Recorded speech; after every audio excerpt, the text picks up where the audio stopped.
It's just Bruce, he don't bite. Hello. Today, Bruce will show us how to make the best burger he has had all year. Join us while the mighty moustache shares his knowledge of the things nobody cares about. Let's begin, shall we?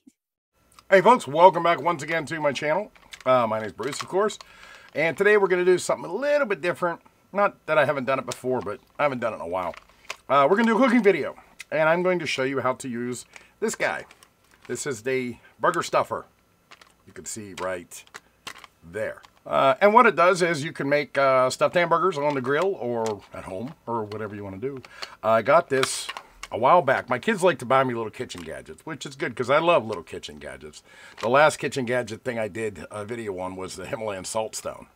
And you can catch that down further in my playlist under cooking videos. But anyway, Labor Day was a few days ago, and my daughters were over, and they had bought me this quite a while ago. I never used it. Just never got a chance to. And she said to me, she's like, why don't you go ahead and use that burger thing I bought you? And I'm like, okay.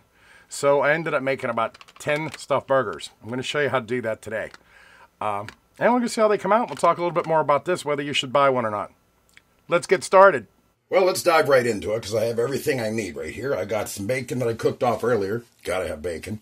I cut up some cheddar cheese cubes, and I got a really nice sesame seed bun going in there, some salt and pepper, my ground beef, and a little bit of cooking spray. First thing we do is we're going to spray this. I'm going to do it over the sink, but that way the burger doesn't stick to it.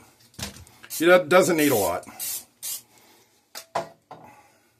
I was showing up on camera not, but I got the spray all in the sides here. It's important. All the surface areas is going to touch our ground beef. I'll set that down now to our ground beef. This is a half a pound of 80/20 ground beef. Nothing extra. We're going to cut that in half, break it in half, whatever you want to do. I'll make 2 balls out of it, equal size. Makes them about a 1/4 pound each if you're paying attention. Now what do? Now we can take our burger smasher, put one of the balls in there, and we're going to close it up. Latch the side over here. Now if you don't have one of these, you can still form this into like a bowl type shape. But we have this, so that's what we're using today. So I have this in there. Now if you look, there's 2 settings on this. If I turn it like this, the inside will go in, but not the outside. And that's what we want. So, because the first piece is going to make the bowl. So I'm just going to push that down, smush my burger. I don't know if it's showing up on camera or not, but you can see the meat coming up around the little bowl thing. And this piece is still up. It's not squishing anything. Now, when I open this up, I should gently be able to take this out. Unlatch it. Carefully open it. And that's okay if it comes out. I'm actually pushing from the bottom. I want to make sure it's pretty even and I got a bowl, which I do. Pull it off. This is what I had to start with. Now, you see right here, that edge didn't go the whole way up. That's okay. I'm going to put it back in my press. And it should be a complete bowl around there, but it's not. But that's when you can just take a couple pieces off this one. Stuff it down in there. And you'll see why it doesn't have to be perfect here in a minute. So I got my bowl shape in there, for the most part. I'm going to put my cheese in there. You can put whatever you want in these. I just decided to use cheddar cheese today because I love cheddar cheese. I am kind of staying away from the shallow end. It's all going to melt when we're done anyway, so.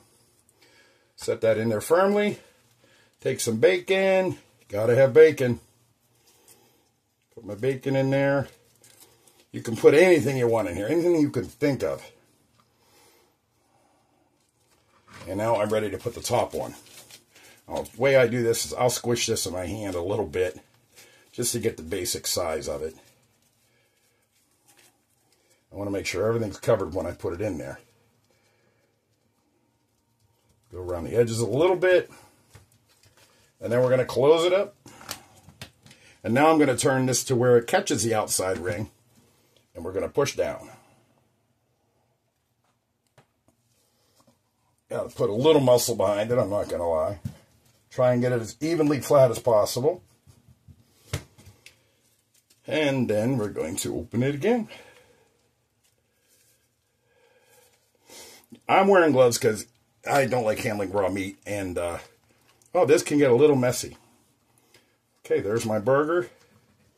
It's a little ring on there. That's okay. That will happen. We can put that in the sink. Flatten that little ring. Check my edges. Make sure they're all good. A little squeeze in here. A little fiddling with it.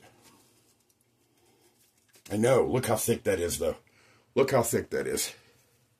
Oh, this is going to be... You guys are going to love this. And then take the bottom off. This is why we use cooking spray, because even with cooking spray, it sticks a little bit. I go around my edges. Now this burger is ready for the grill. Let's do it. One thing before we put it on the grill, we want to put a little salt and pepper on there. A liberal amount of salt. A lot of times it comes off on the grill. I do not season the inside. There's some pepper. I like the cracked fresh pepper. You might have noticed the salt I'm using. That's actually Himalayan sea salt. It's just something I have laying around. Any salt works. But now we're ready to go to the grill. Okay, now we have our grill nice and hot. We're going to take our burger and place it seasoned side down right across the grill. A little more seasoning. We're going to put some Montreal steak seasoning is what this is. I took the label off. And I put a lot on because I like it. And now we want to sear it, so I'm going to close the lid so it sears it. Now it's only been about 3 minutes, and you can see some of the grease is coming out of it. I think it's been about 3 minutes. Now we're going to gently flip it. So you got a nice sear on this side. I want to get a nice sear on the other side too. So we'll let it go another 3 minutes.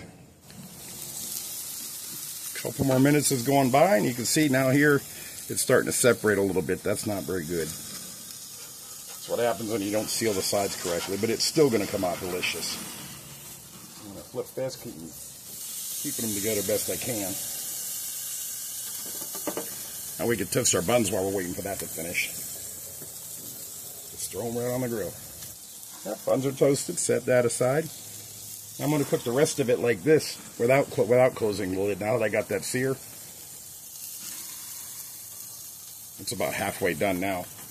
Give it its last flip.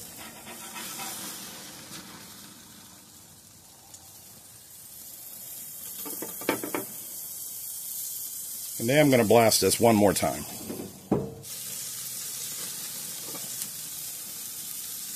I think it's about time to put the cheese on.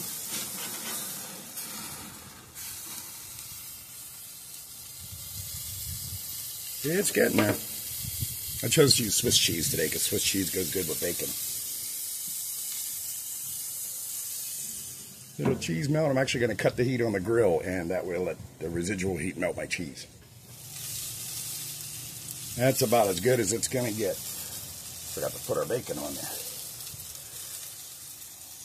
A lot of bacon, a lot of bacon, a lot of bacon. You know what? Bacon makes it better. Everything's good with bacon.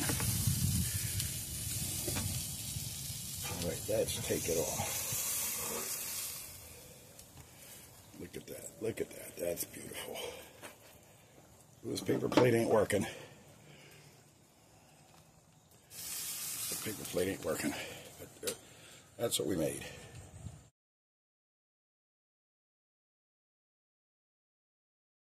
Now, remember, this is a stuffed burger. So let's cut it open. I'm going to spill my drink. Yes, it's a cheesy tray table.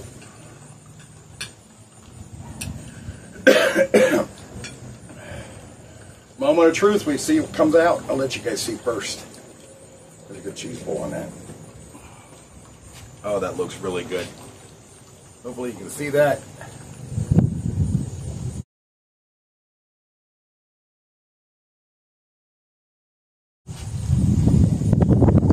And there you have it, a stuffed burger.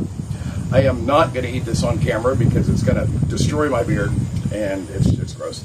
So, to the outro. I know normally you're supposed to do a taste test at the end of the video, but because of this beard, when I eat, it's not so pretty. I don't think anybody wants to see me with crap all over my mustache and beard. Kind of messy. I'm surprised I didn't ruin my shirt. But the burger stuffer, you can find this on eBay. You can find it on Amazon. It's called Stuffz. S-T-U-F-Z. And they have a new one out now. Whenever I was researching, it's non-stick, so you don't have to worry about the cooking oil.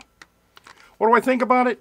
I think it's pretty neat. It did work. Like I said, the burgers I made on Labor Day were actually better than what you saw me making today. They didn't come apart. That was my fault. Every time I do a video, there's little bugaboos in it. But I just leave them in there because I want y'all to know that I am just a real old guy that does stuff for fun. Do I recommend it? Sure, why not? It's something different. I mean, honestly, it's probably the best burger I've had all year. And you could stuff your burger with anything you can think of. You see, I used cheese and bacon today. I don't know what else you'd want to put in there, but it's up to you. That's the good part about it. And I'm telling you, the burger, it was filling. It was so filling, but it was so good, tasty. The cheese and the bacon in the middle. I can't, like, show you how it tastes. You're going to have to cook one for yourself. If you don't want to buy one of these, but you still want to make a stuffed burger, you still can. You could take a bowl and lay the ground meat, lay half of it in the bottom of a bowl, squish it around, make a bowl out of it. Put your stuffings in there, put a topping on there, pinch the sides just like a pot pie. Don't forget to spray your bowl with cooking oil or you're not going to get that meat out. And it'll basically be the same thing. But this makes it easier. You saw how I did it. You have any thoughts? Leave your comments in the comment section. Of course, I don't know where else you're going to leave them. But, yeah, tell me what you think. I'll catch you next time. Bye. It's just Bruce, he don't bite. Hello.